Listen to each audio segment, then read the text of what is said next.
Assalamu alaikum dear students, welcome to my YouTube channel MSR Learning Point. I am Muhammad Sohaib, your maths instructor. I hope all of you will be fine. Students, 9th class के chapter number 12 के theorems करने लगे हैं, तो मैं daily उनको one by one करके solve करूंगा, डिस्कस करेंगे हम उनको। तो आइए स्टार्ट करते हैं।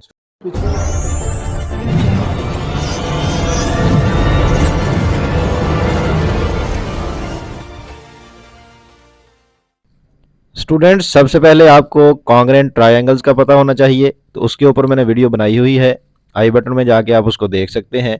स्टूडेंट्स, पिछली वीडियो में हमने थ्योरम नंबर 2 सॉल्व किया था। इस वीडियो में हम थ्योरम नंबर 12.3 सॉल्व करेंगे। तो कुछ बेसिक डेफिनेशंस हैं जो पिछले थ्योरम्स में भी हमने डिस्कस की थी। Right bisector of the line segment वो क्या होता है, मैंने आपको बताया था कि राइट के मीनिंग होते हैं 90, बाई के मीनिंग टू सेक्ट का मतलब कट करना। तो right bisector of a line segment क्या हुआ, line which is perpendicular to the line segment and passes through its mid point is called right bisector of the line segment. इसी तरह हमारे पास था एंगल बाइसेक्टर। एंगल बाइसेक्टर कौन सा होता है, जो एंगल को ऐसी रे जो एंगल को 2 इक्वल पार्ट्स में कट करे, उसको हम क्या कहते हैं, एंगल बाइसेक्टर। यहाँ पे अगर मैं एक छोटा सा एंगल ड्रॉ करूँ, एंगल ड्रॉ करने के बाद एक रे ड्रॉ करें जो इस एंगल को 2 इक्वल पार्ट में कट कर रही हो, तो उसको हम क्या कहेंगे, एंगल बाइसेक्टर। स्टूडेंट्स, अब है थ्योरम हमारे पास 12.3, उसकी स्टेटमेंट देखेंगे। तो स्टेटमेंट क्या है, स्टेटमेंट लिखते हैं the right bisectors of the sides of a triangle are concurrent. अब इसका रफ कंसेप्चुअल स्केच देखते हैं क्या है। सबसे पहले हमें गिवन का पता होना चाहिए कि स्टेटमेंट में क्या गिवन है, उसके बाद टू प्रूव का पता हो, उसके बाद हमें हाउ टू प्रूव का पता होना चाहिए कि प्रोसीजर क्या है प्रूव करने का। स्टूडेंट्स,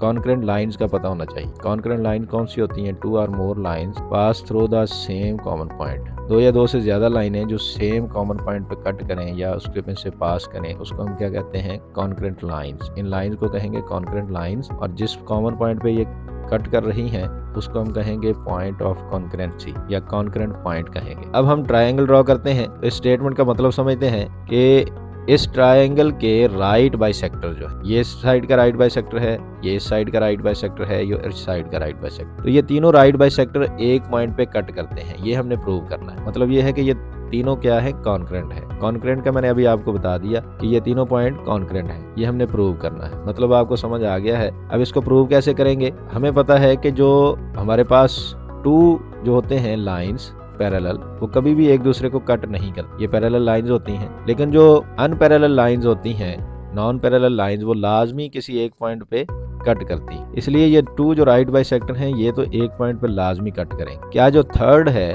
वो भी इस पॉइंट में से कट करेगा या नहीं, तो वो उसमें से कर भी सकता है पास और नहीं भी। जैसे ये लाइन देखें, थर्ड नॉन पैरेलल लाइन, वो इस पॉइंट में से पास कर भी सकती है और नहीं भी।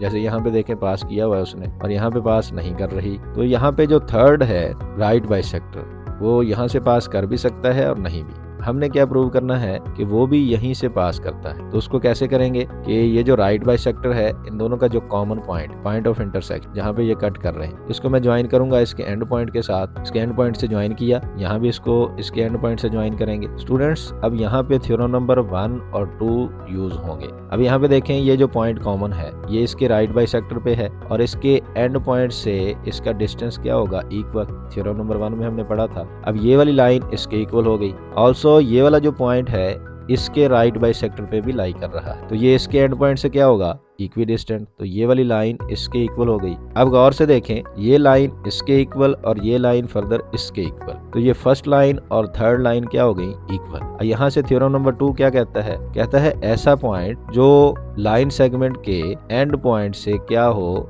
Equi distant. ये लाइन और ये दोनों क्या हो गई हैं, इक्वल। तो थ्योरम 2 क्या कहता है, ऐसा पॉइंट जो एंड पॉइंट से इक्वी डिस्टेंट हो, ये और ये लाइन इक्वल हो गई, तो वो लाजमी किसके ऊपर लाई करेगा, इस साइड के राइट बाइसेक्टर के ऊपर। तो यहाँ से हमने इसको प्रूव कर दिया। तो मेन हमारा प्रूफ क्या होगा कि इस लाइन को इसके इक्वल प्रूव करना। अब बकायदा इसका मैथमेटिकल प्रूफ करते हैं। तो मैथमेटिकल प्रूफ क्या होगा इसका, सबसे पहले हम गिवन लिखेंगे कि गिवन क्या है, हमारे पास एक ट्रायंगल गिवन होगी, ट्रायंगल ABC। ये हमने ट्रायंगल ड्रॉ कर दी, उसका नेम रखेंगे A, B, C। उसके बाद हमें टू प्रूव का पता होना चाहिए। हमने क्या प्रूव करना है, the right bisector of the line segment AB, BC and CA, ये क्या है, साइड्स एंड ट्रायंगल की, आर कॉन्करेंट। कॉन्करेंट का मीनिंग मैंने आपको बता दिया था। नेक्स्ट थोड़ी सी हमने कंस्ट्रक्शन करनी है और वो लिखनी भी है इधर। हमने ये राइट बाइसेक्टर ड्रॉ किए, दोनों साइड के ए बी और बी सी का राइट बाइसेक्टर ड्रॉ किया। ये नॉन पैरेलल हैं, एक पॉइंट पे लाजमी कट करेंगे। क्या थर्ड जो राइट बाइसेक्टर है वो भी इस पॉइंट में से कट करेगा या नहीं, उसको हमने प्रूव करना है। अब इन दोनों को हमने क्या करना है, एक पॉइंट O है, इन दोनों का पॉइंट ऑफ इंटरसेक्शन, इसको ज्वाइन कर देंगे इनके एंड पॉइंट्स के साथ। अब यहाँ पे जो भी हमने कंस्ट्रक्शन की उसको हमने यहाँ पे लिख देना है। ड्रॉ द राइट बाइसेक्टर, ये ब्लैक वाले राइट बाइसेक्टर्स हैं, of the line segment ABBC which meet each other at the point O, जो एक दूसरे को किस पे कट कर रहे हैं, किस पॉइंट पे मिल रहे हैं, मीट कर रहे हैं, O पॉइंट के ऊपर। अब O को हमने किससे ज्वाइन करना है, A, B और C के साथ। Join the point O with A, B and C। A, B और B, C क्या थे, लाइन सेगमेंट। नेक्स्ट इसका प्रोसीजर वही है जो मैंने रफ कंसेप्चुअल स्केच में आपको बता दिया कि इस लाइन को इसके इक्वल हमने प्रूव करना है, मतलब OA और OC इन दोनों को इक्वल प्रूव करना है। जैसे ये इक्वल होंगे तो ये पॉइंट इसके राइट बाइसेक्टर पे भी लाई करेगा। जैसे ही लाई करेगा तो ये तीनों राइट बाइसेक्टर क्या हो जाएंगे, कॉन्करेंट। आइए देखते हैं इसको कैसे प्रूव करेंगे। तो प्रूफ लिखूंगा, यहाँ पे डायग्राम हमने ड्रॉ की। अब यहाँ पे बकायदा इसका प्रूफ स्टार्ट करेंगे। Statements and reason. सबसे पहले OA is concurrent to line segment OB, इसको इक्वेशन 1 का नेम देंगे। ऐसा क्यों हुआ, ईच पॉइंट, थ्योरम 1 क्या कहता है, each point on the right bisector of the line segment is equidistant from its and point. ये स्टेटमेंट स्टूडेंट्स आपने जुबानी याद करनी है और यहाँ पे एज अ रीजन इसको लिखना है। अब OA OB के कॉन्ग्रेंट कैसे हुआ ये देखें। मैंने पहले भी आपके साथ डिस्कस किया कि ये जो पॉइंट O है ये इस साइड के राइट बाइसेक्टर के ऊपर लाई कर रहा है, तो एंड पॉइंट A और B से क्या होगा, इक्वी डिस्टेंट। ये थ्योरम नंबर 1 में हमने पढ़ा था, OA इज इक्वल टू क्या हो गया, OB। नेक्स्ट देखें, ये जो पॉइंट O है ये इस साइड के राइट बाइसेक्टर पे भी लाई कर रहा है, तो ये OB और OC, B और C एंड पॉइंट से भी इसका डिस्टेंस क्या होगा, इक्वल। उसी तरह थ्योरम नंबर 1 हम यूज करेंगे, OB लाइन सेगमेंट OC के इक्वल हो जाएगा। इक्वेशन 2 का नेम देंगे एज इन 1 के 1 वाली रीजन हमने यूज करनी है। अब यहाँ पे देखें स्टूडेंट्स गौर से, बहुत इजी सा थ्योरम है।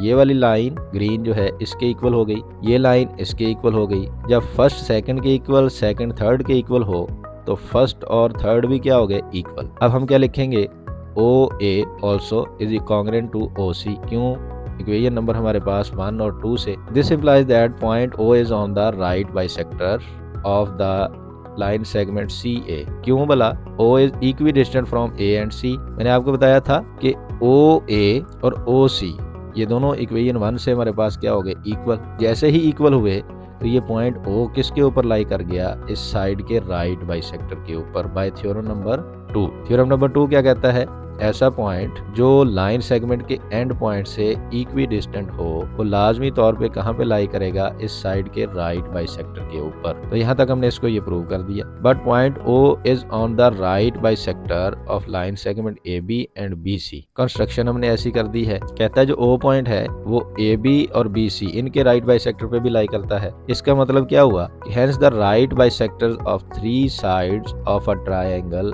Are concurrent at point O। तो ये जो पॉइंट O है ये इस साइड के राइट बाइसेक्टर पे भी लाई कर गया, BC के ऊपर भी लाई करता है, और हमने प्रूव कर दिया कि AC के राइट बाइसेक्टर पे भी लाई करता है। इसका मतलब इस ट्रायंगल के तीनों साइड के जो राइट बाइसेक्टर्स हैं वो तीनों के तीनों क्या है, कॉन्करेंट है। तो स्टूडेंट ये था हमारा प्रूफ, थोड़ा कॉम्प्लिकेटेड है लेकिन लॉजिक्स इसके बहुत इजी हैं। मैं अगर आपको यहाँ से बताऊँ कि OA OB के इक्वल, OB OC के इक्वल, तो इसका मतलब OA OC के इक्वल हो जाएगा। बड़ी सिंपल सी एग्जांपल है कि फर्स्ट स्टूडेंट की एज अगर सेकंड स्टूडेंट के इक्वल हो, सेकंड स्टूडेंट की एज फर्दर थर्ड स्टूडेंट के इक्वल हो, तो फर्स्ट स्टूडेंट की एज भी थर्ड के इक्वल होगी, मतलब तीनों स्टूडेंट्स एज वाइज इक्वल हो। डायग्राम से मैंने बता दिया था, ये लाइन इसके इक्वल, ये लाइन इसके इक्वल, तो फर्स्ट और थर्ड भी इक्वल। तो स्टूडेंट ये था बड़ा आसान सा थ्योरम, उम्मीद है आपको समझ आई होगी। अगर थ्योरम की एनिमेशन, वे ऑफ प्रेजेंटेशन अगर आपको अच्छा लगा हो तो इस वीडियो को लाइक कीजिएगा, शेयर कीजिएगा और चैनल को सब्सक्राइब कीजिएगा। बहुत शुक्रिया।